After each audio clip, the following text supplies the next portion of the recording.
So, Ennio, in terms of Anatolia, it is the birthplace of grapes. Yes, we can say that Turkey, the east of Turkey is the birthplace of grape. Then is going down.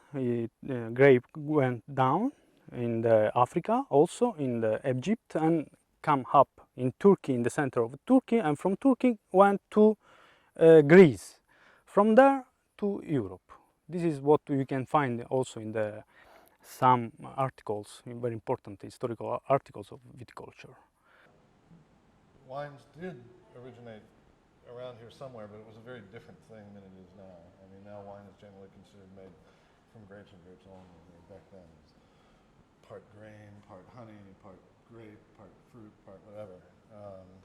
In Turkey, I can only speak to about the last 10 years, where I think it has evolved tremendously with the opening of the economy and the relaxation of the ease of travel for Turkish people to go around the world. More and more people have traveled since the economy has improved and have come back with tastes from a global perspective, which wasn't necessarily the case before. And I think that not necessarily is there a global palate that's coming to Turkey, but I think that those experiences of people being other places are expecting a little higher quality or a little higher cleanliness out of the Turkish wine scene now than they did before, and they had no base point. Right? How does it work making wine in a country where a lot of the people don't drink alcohol? Yes, you know, Turkey is a secular country. Religion and government things are different, so everybody can drink alcoholic drink and can go to the mosque. Nobody say something. In terms of Turkey's international reputation, how do you see that right now? To be honest, I don't think that we're reputed enough. Because for many years, I mean, living abroad, I have always asked the same question, oh, do you guys make wine? And so, of course, I mean, my answer would always be yes, of course. But I think considering that actually wine, so Turkey is one of the regions that the wine has started, you know, so we're part of Mesopotamia. Therefore, we should actually be known more for the wine production, not since we're a Muslim country, so the people have this idea that, okay, you're a Muslim country, so you cannot produce wine. So they cannot really have like alcohol and the religion together, like Islam religion together. But in fact, Turkey is not like, you know, like a regular Middle East country that we have strict rules on the religion. First of all, the religion is not part of the government. So therefore, we're a free country. So everyone can drink, everyone is free to do anything. So in the future, I hope that we'll be known more for the wine. And I think we need to promote more the Mesopotamia and where the wine is coming from in order to go further in the international market. The political situation in Turkey, how has that impacted the way that the wine industry operates? It hasn't affected the way wine production at all. Grape growing and wine production. It is rather restrictive in that it seems almost every year taxes are doubled. And then a couple of years ago, they decided that any form of marketing whatsoever is illegal. So there's no marketing, there's no direct marketing, there's no websites, you can't order anything off of the internet, you can't view anything off of the internet, you can't sponsor a sports team, you can't have your name in the window of a store or in the window of a restaurant. So the challenge of normal marketing has changed quite a bit. So if you were to develop a new wine or a new wine program that you wanted to promote, you So growth or introduction of things has to happen organically through the retailer or through the chain, the grocery store chain. That's had a huge impact. In one way positive, is I think that to refer to one of your questions before, that's going to push Turkey a little further to pay attention to the international scene. So I think that given the only opportunity for growth for some of the wineries here, especially the new wineries, I feel terribly, terribly about. You know, so there's guys that have invested several years and a bunch of money to plant some vineyards and build a winery. Just a couple of years ago, all of a sudden, they open their doors, can't market any wine. I mean, I really feel terrible for those guys. It's going to be a struggle. But it will force the industry in Turkey to look outside of Turkey, which I think is a good thing. Yes, well, so we have really high taxation, but it's also the marketing. So it's also one-to-one sales. So we are not allowed to sell directly to the customer. We cannot make any wine tastings. We can only do tastings to professionals. So we can only do tastings to sommeliers and so on. And actually these are, you know, like little wine tastings and, you know, maybe tasting in a mall or something like that. It's a way that people get to know your wine. But in our case, we really need to have the sommeliers, so the sommelier needs to recognize us. So it's a bit trickier thing. So the political situation in Turkey recently has caused some problems for the wine industry. Yes. What sort of problems have you been facing as a result of the politics? The biggest problem for the wine producer is not forbidden to produce wine in this country, to produce alcohol. There are a lot of beer industries. There is rake, that is a super alcoholic. It's not forbidden, but let's say it's not helped in any way. There are a lot of taxes. We are paying so much taxes for everything. Also, we have this, for example, for all the wines. All the products with alcohol are using this. And also the cost of this is depending on the alcohol content or in some products. For example, the one of the champagne is really expensive. You cannot marketing in an easy way. You cannot make advertisement. So it's really hard to sell. I think more hard than produce is to sell the wine, because for the production we are not having so much problems. We are buying also grape from other regions of Turkey, and we are not having so many problems in the production part. But in the selling, it's really hard, because first there are all the normally marketing problems, no? And then you have to add all these obstacles. So it's not easy to make your name known. It's not easy to have prices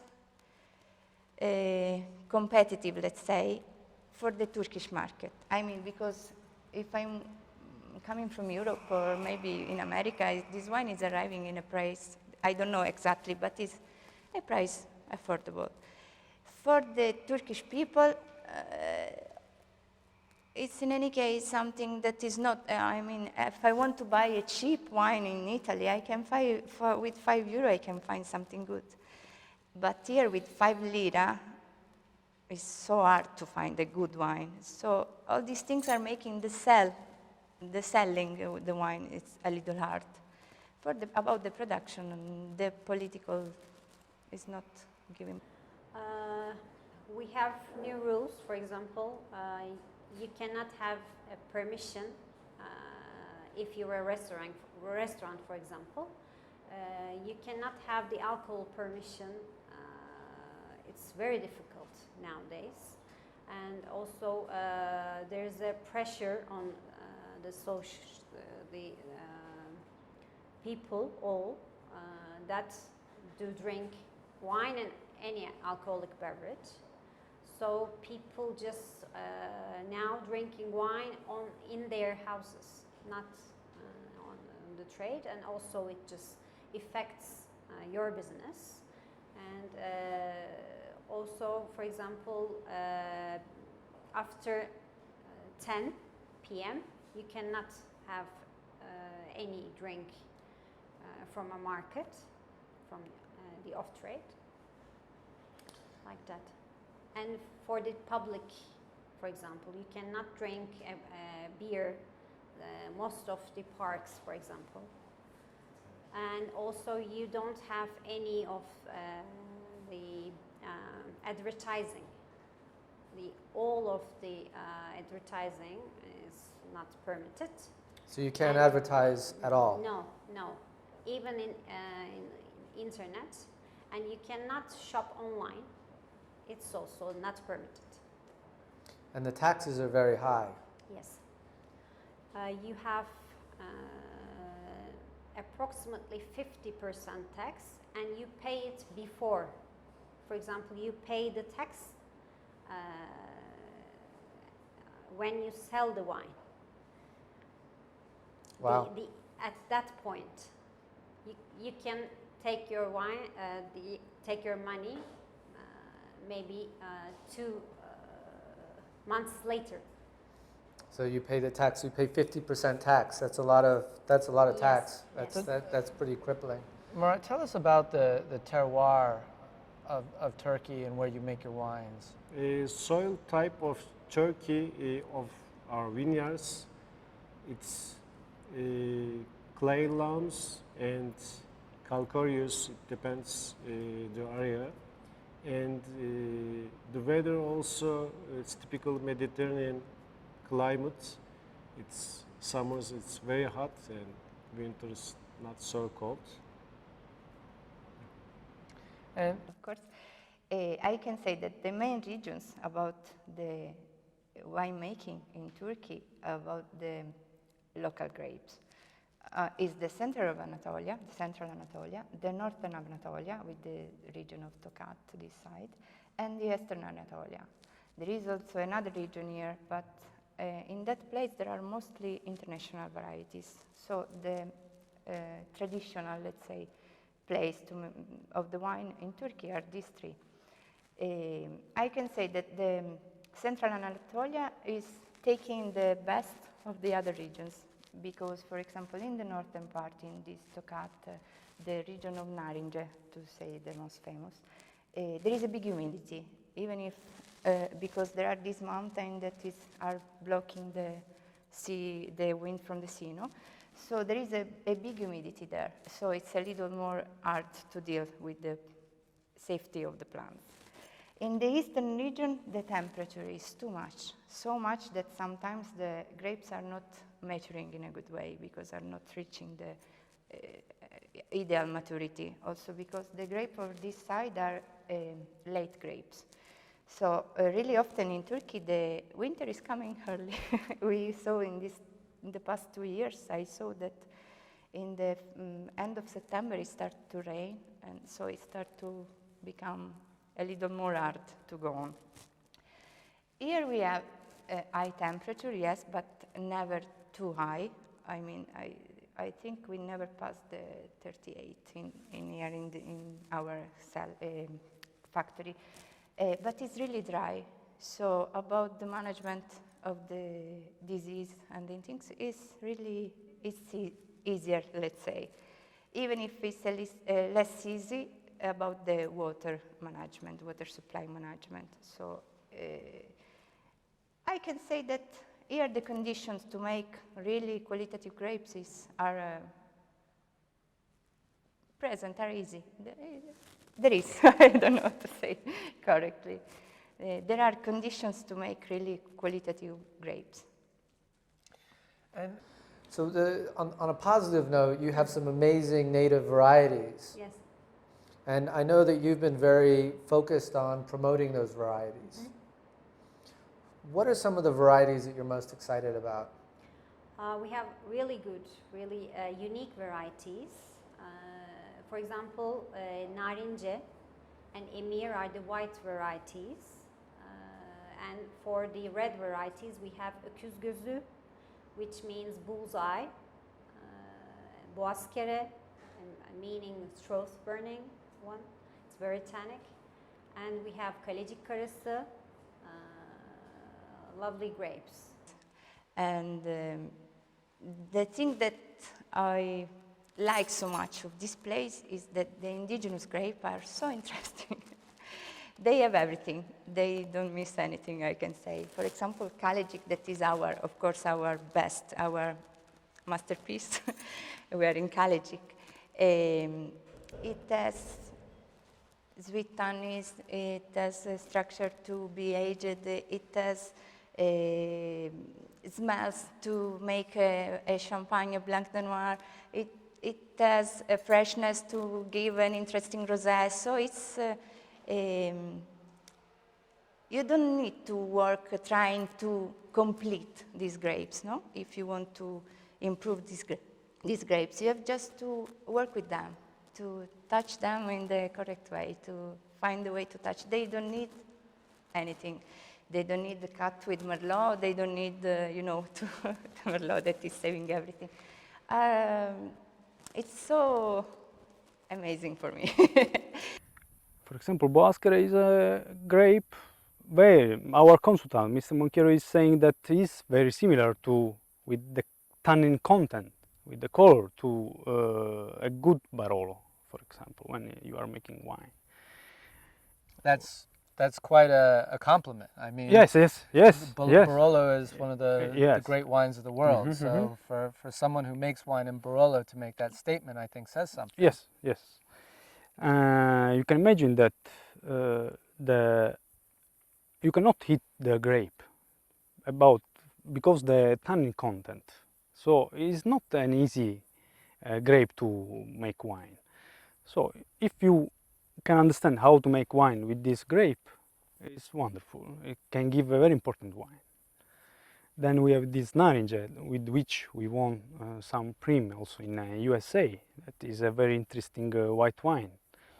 It's full of flower. It's very interesting. There is Okuzgozu that is very similar. For example, I can compare with the Nero d'Avola, with a fresh Nero d'Avola. It's a very good wine to drink young, for example. So each grape has each characteristic, their own. That the architecture and the spirit of these wines are very different than things that I've tasted all around the world.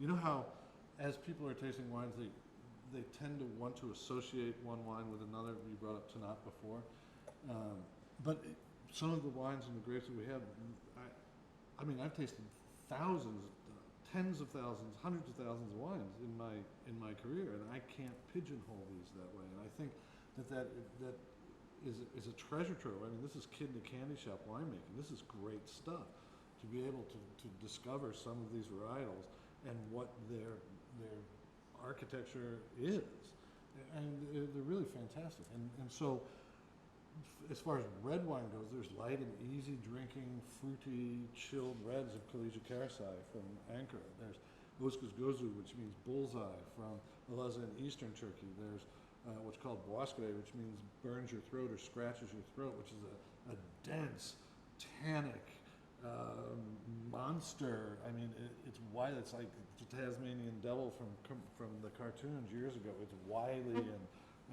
unpredictable and fascinating. And then the white on the white side having, you know, Narince and Izmir.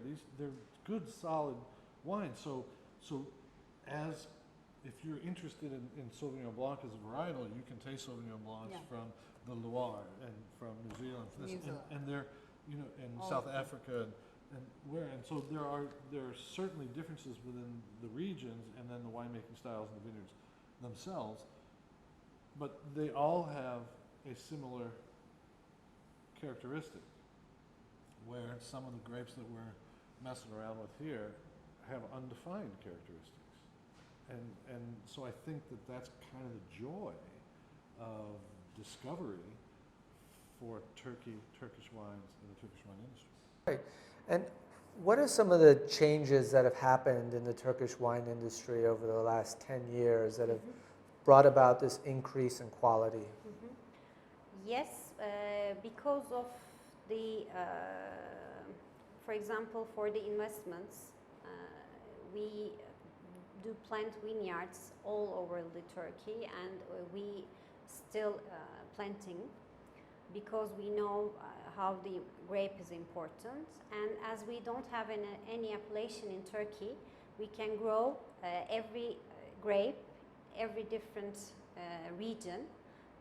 So for the international varieties and the native varieties that we have, we experiment these grapes in very different regions, and we can have really exciting wines from that vineyards. And we started working with Stefan Drenancourt, which is one of the famous consultants for the wine business. And we are working with him since 2008. And with his team, we can have more the international palette that we can improve, and we can maybe change the style of our wines for that progress. I think it was really important the effect of the boutique estates to Turkey. So back in, I think, like 2000, between 2000 and 2005, the new boutique estates with small production, with importance to quality, start to evolve. And also people started to go more often to Europe, experiencing different wines, more wines, and wines with better quality. So I think that was the turning point of the Turkish wine industry. And nowadays you also see all these big estates also trying to produce good wines. And most of them now, they have their own vineyards because, Turkey is, I think at the moment, the fifth country for the grape production, but only, I think around 30% of this production, or even less, goes to winemaking. So all the rest goes to raisins, dry grapes, fresh grapes, and grape molasses. What, in terms of the winemaking, the boutiques had an influence, but how did quality improve? What were the processes that changed that resulted in better wines getting made? Mm-hmm. Well, I think people realized how important it is, first of all, to have the perfect vineyard out there, because everything starts there. Everything starts in the vineyard. If you have bad grapes, there is no chance that you can make good wine. But then, I mean, you always have a probability of making bad wine out of the good grapes. But I think that was the main point, because before it was always farmers that was growing the grapes. And nowadays, as I said before, many of the estates have their own vineyards, apart from buying from the producers. One of the biggest changes in Turkey is the quality of viticulture from what it was even 10 years ago to where it is now. And there are some quite energetic, very bright, enthusiastic young folks that now are getting interested in not only wine but viticulture, where in the past it was, I mean, it was shunned upon. When you take your college entrance exam, for instance, in Turkey, the absolute lowest scores, those are the people who go to agricultural university. And so there's no value placed on that knowledge. And so, you know, there's a few lucky foreigners that have come and been able to discover some of this great stuff that's here in Turkey and start messing around with it, making wines such as these, those Okuzgozus. So Tina, what does Turkey need to do as a wine region to get more recognition internationally? It's an hard question. It's so hard. Also, I think that I can say from my point of view, the technical point of view, Turkey doesn't miss anything. It has grapes, it has territory, it has really so much difference. We can talk about terroir without any problems. So in the technical aspect, it doesn't miss anything. So I think the biggest job that this country has to make is about with the word marketing, let's say, no? To make the name of this country become related with wine. In this moment, no one is thinking Turkey is producing wine. So the first job is to make this association, Turkey wine. And then the other job will be, of course, to make the grape name be known. And then we can work company by company to have our, of course, it's just my opinion, I'm an enologist, but I don't think it's so wrong. Fantastic. In terms of Turkish wine internationally, what do you think Turkey needs to do as a country to get the rest of the world excited about Turkish wine? As you know, Turkey is a Muslim country. The people don't know Turkey that we produce wine. I think we must know the other world. The Turkey produce good wines. For this, we must make, I think, advertisings and the other things. For example, in US or in Europe, we don't have so many Turkish restaurants like Italian restaurants. If we have Turkish restaurants in foreign country, the people can test or can drink Turkish wines, and that it can help the people to know Turkish wine industry. What I think is always curious when I'm out internationally doing tastings with these wines, it's not so much that Turkey has a perception of good or bad. It's Turkey has no perception. It's just not on that map. So getting it on that map, I think, is critical to the success of the industry in Turkey, given the governmental pressure. But having great quality at a reasonable price is the only way of doing that. And it just takes, these things take time. I mean, how long did it take Chile to do it? How long did it take Australia to do it? You get there, just be patient, it'll happen. Make good wine, be proud of what you do. And in terms of where you see the growth of the Turkish wine industry, what are the opportunities? We have a lot because we have amazing native grapes that people like, because we are attending lots of fairs and tastings abroad, and we always have that command that we have unique varieties, we must focus on them, and we have good vision, and so we have a chance, I think. Clearly, the world doesn't need another shit in a row. I mean, there's enough of that, right? There's plenty of it. There's plenty of average Cabernet Sauvignons. There's plenty of average wines out there everywhere. But there's very few Okuzgozu. There's very few Bogazkere. There's very few of those. And what we're finding is the sommelier community is really embracing our wines. I'm lock, stock, and barrel. We can't, we get calls all the time from sommeliers around the world and Ws that want to taste the wines or show the wines or whatnot. I mean, from Hakkasan to Fat Duck to Robuchon to these guys are loving the wines that we make, and they are interested. So to answer your question, I think the success of Turkey will be bringing having a national pride in what it is that they have. I mean, these literally are treasures, that undiscovered treasures in the wine world, and for Turkey as a country to embrace that, I think that's the way that Turkey will end up being known in a significant way. This is a Rothko. I mean, it's just everywhere. The whole country is a study of motion, and the wine industry is also a study of motion, and it's great. It's fun to be part of that. It's fun to hand it over to very, very capable people that are doing a much better job than I ever could. Awesome. Thank you.